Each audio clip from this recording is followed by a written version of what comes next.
January 11th, 2015, Lambeau Field in Green Bay, Wisconsin. The Dallas Cowboys and Green Bay Packers met in the NFC divisional round, and the stage was set for one of the most controversial plays in NFL history. Trailing 26-21 with just over 4 minutes left, Tony Romo faced 4th and 2 from the Packers' 32-yard line. He fired deep to Dez Bryant, who made a spectacular leaping grab near the goal line. The play was ruled a catch, and Cowboys fans believed they were on the verge of their first NFC championship appearance since 1995. But Green Bay challenged. After a lengthy review, referee Gene Steratore overturned the ruling, citing the infamous Calvin Johnson rule. Bryant had not maintained control all the way through the process of the catch. Instead of 1st and goal, it was a turnover on downs. The Packers held on to win 26-21, ending Dallas's season, yet the moment lived on. To this day, fans still chant, "Dez caught it," a call that reshaped the NFL's catch rules and cemented this game as one of the most unforgettable heartbreaks in playoff history. December 31st, 1967, Lambeau Field, Green Bay, Wisconsin, 13 degrees below zero, wind chill -48, the NFL championship. The Green Bay Packers and Dallas Cowboys locked in what would become the most famous game ever played, the Ice Bowl. This was Vince Lombardi's Packers chasing a 3rd straight NFL title. Tom Landry's Cowboys stood in their way.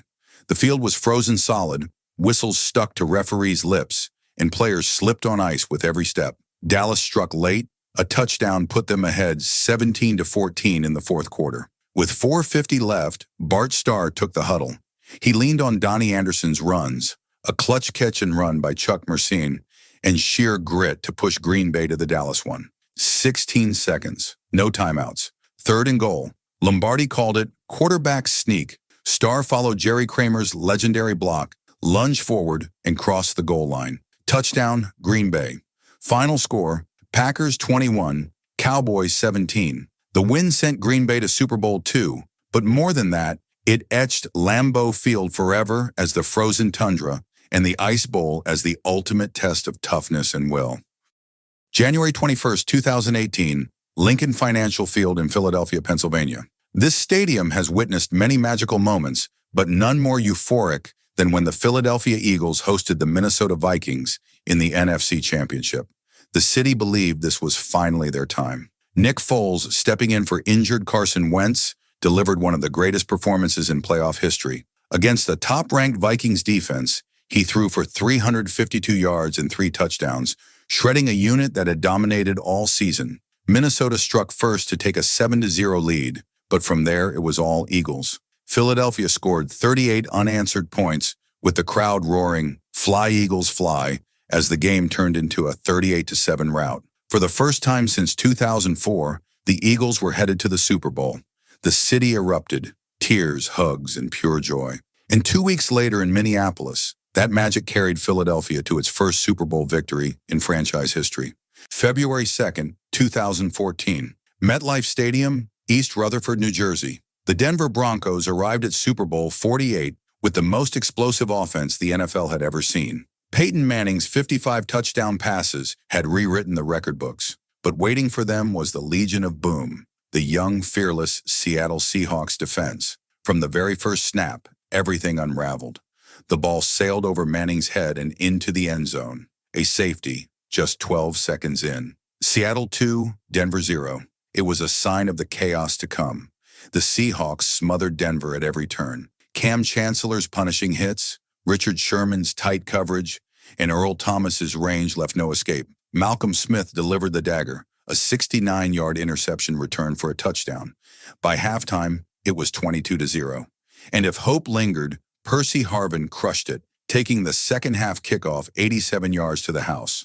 The rout was complete. Final score, Seattle 43, Denver 8. One of the most dominant defensive performances in Super Bowl history. The Legion of Boom silenced the greatest offense ever assembled, and Seattle lifted its first Lombardi trophy. January 7th, 2006, Raymond James Stadium, Tampa, Washington, and Tampa Bay, the NFC wildcard. The Burgundy and Gold were back in the playoffs for the first time since 1999. Early in the first quarter, the defense struck first. Sean Taylor scooped up a fumble and raced 51 yards for a touchdown, silencing the Tampa crowd and giving Washington the spark. Moments later, the offense answered. Clinton Portis powered in from 6 yards out, extending the lead to 14-0. Washington's ground game struggled after that, but the defense kept control. LeVar Arrington and Marcus Washington pressured Chris Sims all afternoon, collapsing the pocket and forcing mistakes. In the secondary, Sean Springs and Taylor locked down the deep ball, holding Tampa's offense in check. The Buccaneers clawed back, cutting the lead to 17-10, but when it mattered most, Washington's defense delivered stop after stop. Final score, Washington 17, Tampa Bay 10. A gritty win fueled not by flashy offense, but by a defense that carried the franchise back to playoff glory. For the first time in 6 years, Washington celebrated a postseason victory, and Sean Taylor's scoop and score became the defining play of the day. January 12, 1986, Soldier Field, Chicago, Illinois, the NFC Championship, the '85 Bears, the most feared defense in football, against Eric Dickerson and the Los Angeles Rams. One game from the Super Bowl. From the opening whistle, Buddy Ryan's defense swarmed. Mike Singletary patrolled the middle, Richard Dent tore off the edge, and Otis Wilson harassed the pocket. The Rams' ground attack never found daylight. Dickerson was bottled up for just 46 yards. On offense, Jim McMahon kept the chains moving, hitting Emery Moorhead for a touchdown and setting up Kevin Butler field goals. Chicago built a 10-0 halftime lead, and the crowd could sense history. In the fourth quarter, the dagger came. Wilbur Marshall scooped up a fumble and rumbled 52 yards through the snow into the end zone. Soldier Field erupted. Final score, Bears 24, Rams 0. A shutout that sent Chicago to its first Super Bowl and cemented the '85 Bears as the greatest defense the NFL has ever seen. December 24, 2023, U.S. Bank Stadium, Minneapolis, Minnesota. 30 years of waiting came down to one game. Beat the Vikings, and Detroit would finally wear the NFC North crown. Jared Goff set the tone with rhythm and poise, finishing 30 of 40 for 257 yards and a touchdown. The strike going to Amon-Ra St. Brown, who delivered 12 catches for 106 yards in that score. On the ground, the hammer fell. Jahmyr Gibbs slashed for 80 yards and 2 touchdowns, and David Montgomery bruised for 55 yards and another touchdown as Detroit kept the chains and the clock moving. The defense took it home as Detroit's secondary feasted.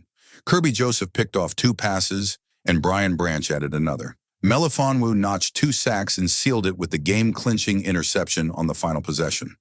Aiden Hutchinson harassed all day with 4 quarterback hits. Final, Lions 30, Vikings 24. History at last. With that win, Detroit clinched its first division title since 1993 and its first NFC North crown, ending one of the league's longest droughts and signaling a new era in the Motor City. February 6, 2011, AT&T Stadium, Dallas, Texas. The NFL's grandest stage hosted Super Bowl 45, where the Green Bay Packers and Pittsburgh Steelers delivered a classic worthy of the billion-dollar palace in Arlington. The Packers, led by Aaron Rodgers, came out firing. Rodgers carved up Pittsburgh's vaunted defense, throwing for 304 yards and 3 touchdowns, including strikes to Jordy Nelson and Greg Jennings. The turning point came in the fourth quarter when Clay Matthews forced a fumble that Green Bay turned into points, shifting the momentum back their way. The Steelers fought back behind Ben Roethlisberger, trimming the lead to just 6, but the Packers' defense stood tall in the final minutes. Final score, Green Bay 31, Pittsburgh 25. Rodgers lifted the Lombardi Trophy and earned Super Bowl MVP, cementing his place among the game's greats. For AT&T Stadium, still in its infancy, this night put it on the map as a cathedral of football. And for Green Bay, it was the moment Rodgers stepped out of Brett Favre's shadow and claimed his own place in history. January 8, 2000, FedEx Field, now Northwest Stadium. Landover, Maryland. A new stadium, a new era, and for Washington fans, the first home playoff game since 1992. The opponent, the Detroit Lions. The prize, validation that their new home could host January glory. Washington exploded out of the gates. Brian Mitchell electrified the crowd with a 100-yard kickoff return, setting the tone. Quarterback Brad Johnson kept the pressure on, tossing touchdowns to Albert Connell and Steven Alexander. Stephen Davis added a bruising touchdown run, and by halftime, Washington was in complete command, 27-0. Detroit fought back, But Washington's defense, anchored by legends like Darrell Green and a young Champ Bailey, sealed the win. Final score: Washington 27, Detroit 13. It was the franchise's first playoff victory since 1991 and the defining moment for FedEx Field in its early years. Today, under its new name Northwest Stadium, that night still stands as the stadium's most legendary game. When fans in Landover finally felt championship football return.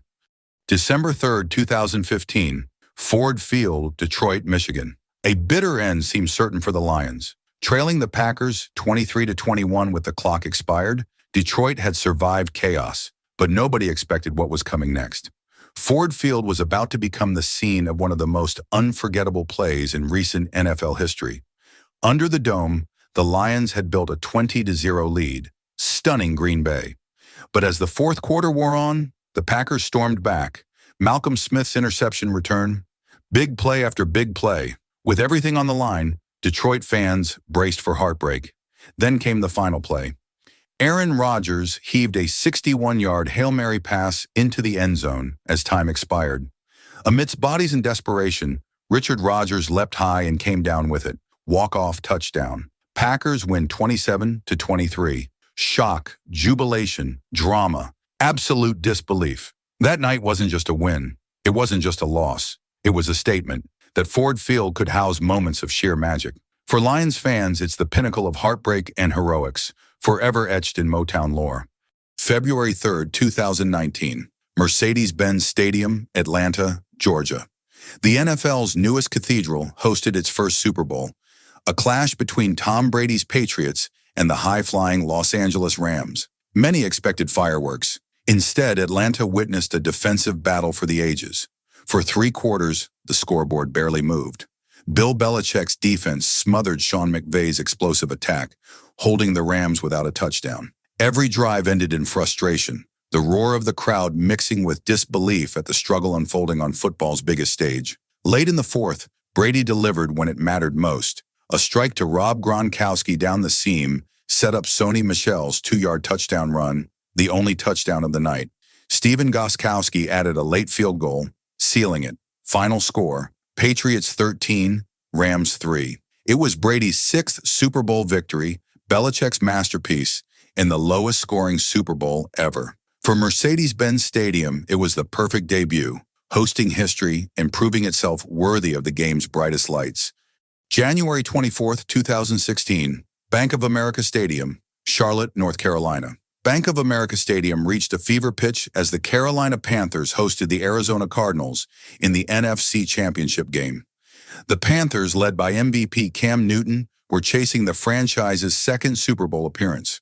From the start, Carolina dominated. Kurt Coleman picked off Carson Palmer twice, the defense forced 7 turnovers, and the Cardiac Cats became relentless. On offense, Newton was unstoppable, throwing for 335 yards and 2 touchdowns, and adding 2 more scores with his legs. The Panthers built a commanding lead, and with each Cam Newton dab in the end zone, the crowd grew louder.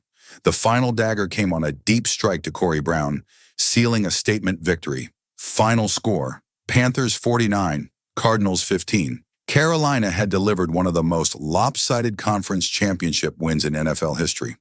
That night, Bank of America Stadium roared as the Panthers hoisted the George Halas Trophy.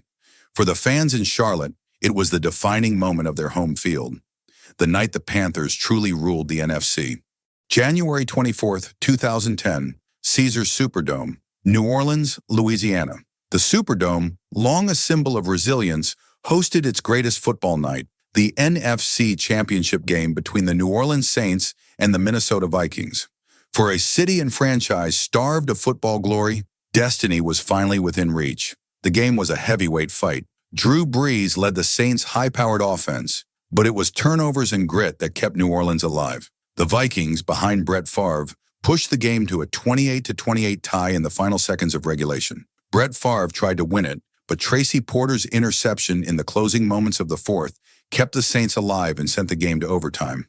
In sudden death, the dome shook. A clutch march down the field set up Garrett Hartley, who drilled a 40-yard field goal straight through the uprights. Final score: Saints 31, Vikings 28. The Saints were going to the Super Bowl for the first time in franchise history, and just 2 weeks later, they would win it all. For the Caesars Superdome, it was the most legendary night ever, the moment New Orleans team and its city finally marched to glory. February 1st, 2015, State Farm Stadium, Glendale, Arizona. State Farm Stadium became the stage for one of the most unforgettable moments in Super Bowl history. Super Bowl 49, New England Patriots versus Seattle Seahawks. The Seahawks, defending champions, brought the Legion of Boom. The Patriots, led by Tom Brady, were chasing their fourth Lombardi. The game was a heavyweight classic. Brady threw 4 touchdown passes, while Seattle answered with Marshawn Lynch's bruising runs and Russell Wilson's deep strikes, including a miracle catch by Jermaine Kearse that set up a finish for the ages. With under a minute left, Seattle had second and goal at the New England 1-yard line. The world expected Marshawn Lynch. Instead, Wilson dropped back. He fired toward the slant, and rookie Malcolm Butler jumped the route, intercepting the ball and sealing New England's 28-24 victory. The stadium erupted in disbelief. Brady wept with joy. Seattle stood stunned. For State Farm Stadium, it was the most legendary finish imaginable, a reminder that in football, destiny can flip in a single heartbeat. February 7, 2016, Levi's Stadium, Santa Clara, California. Levi's Stadium, still in its infancy, hosted the golden anniversary of America's game, Super Bowl 50. The matchup, MVP Cam Newton and the 15-1 Carolina Panthers against Peyton Manning's Denver Broncos in what would become Manning's final game. From the very first quarter, it was clear this was Denver's defense's night. Von Miller strip-sacked Newton, leading to Malik Jackson's touchdown recovery. The Broncos' pass rush smothered Carolina, forcing turnovers and breaking their rhythm. Newton fought back, connecting with Ted Ginn and Greg Olsen, but every drive seemed to end with Denver defenders in his face. Manning, in his swan song, managed the game with veteran poise. He leaned on the ground attack and his defense, adding just enough points to keep Carolina chasing. Late in the fourth, another Miller strip sack set up C.J. Anderson's dagger touchdown run. Final score, Broncos 24, Panthers 10. As confetti rained down, Peyton Manning rode into retirement a champion, while Von Miller hoisted the Super Bowl MVP. For Levi's Stadium, Super Bowl 50 remains its most legendary moment, the night the NFL's golden anniversary crowned a legend and immortalized one of the greatest defenses of all time. January 19, 2014, Lumen Field, Seattle, Washington. Lumen Field shook like never before as the Seahawks hosted their arch-rival 49ers in the NFC Championship game. The prize, a ticket to the Super Bowl. The atmosphere was deafening, the kind of noise only Seattle could create. The game was a slugfest. Colin Kaepernick's legs and arm kept San Francisco in control early, while Seattle leaned on Marshawn Lynch, who ripped off a 40-yard touchdown run to ignite the crowd. Russell Wilson found Jermaine Kearse for a go-ahead score, but the game came down to one final drive. Trailing 23-17, Kaepernick launched a fade to Michael Crabtree in the end zone. At that moment, Richard Sherman leapt into the sky, extended his arm, and tipped the ball to Malcolm Smith for the interception. Ball game. Seahawks win. Final score, Seattle 23, San Francisco 17. The Seahawks were NFC champions, on their way to a dominant Super Bowl victory. For Lumen Field, this was the defining moment, the deafening night when the Legion of Boom stood tallest and Sherman's tip became legend. Which game do you think is most legendary? Leave a comment and let us know. If you like this video, click the like button and subscribe to our channel. Thanks for watching and see you in the next video.